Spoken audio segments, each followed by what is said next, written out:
Okay, so this is a sort of a tandem type video where we're working product alongside technique and discussing about which is more important, face or path, and then you obviously put the shaft or the club around what you're doing. This is two schools of sort of theory, if you like, fixing the face first or fixing the path. Now, traditionally, most the guys you'd see would be over the top chop slices. That's kind of like the common denominator, right? Or you get the guy that's really inside and massively into out and then has to flip it. They're the two sort of extremes that you see. I've laid out on the floor the sort of alignment sticks and the grid. Now, the key here is that if you've got somebody who's coming over the top and they're coming inside, they're probably having the face open because they're so used to coming over the top and holding the face open. So therefore the face is open to the path and then you get that high right miss. So people get annoyed or frustrated because they think they're hitting a poor shot.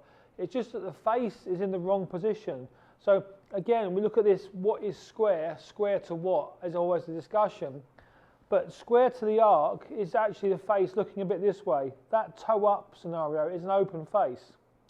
So if you're coming over the top and you've got an open face, you can somehow manipulate it to sort of hit a pull cut.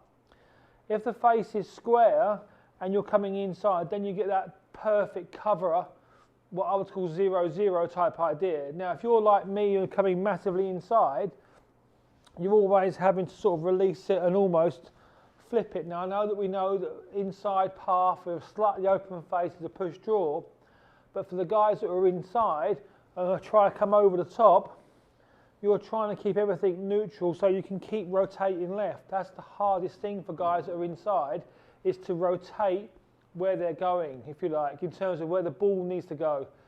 So you're turning onto it, like that hockey stick drill, turning onto it, but the face is square. Now, coaching-wise, you have two schools. You have the face guys that fix the face first, and then you have the guys that fix the path.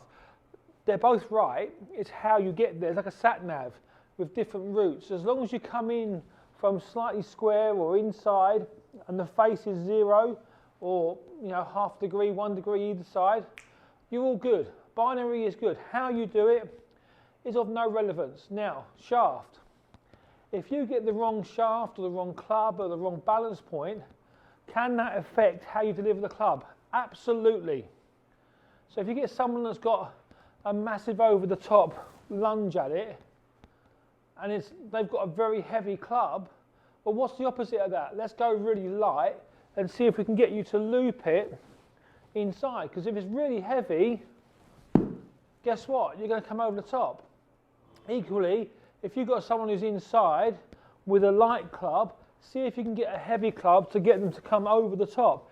They might lose a little bit of speed, but the line will be better. These are the sort of things that you work with coaching with as parallel ideas. And I will always stand there and say, look, the coaches who coach do a great job, right? They're trying to get you better by doing this. We work as a collective unit, a kibbutz idea, to help you, the golfer, get better.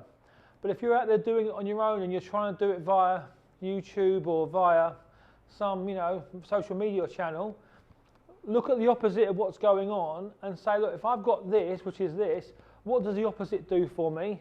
Does it work? Okay. Sometimes opposites do actually click.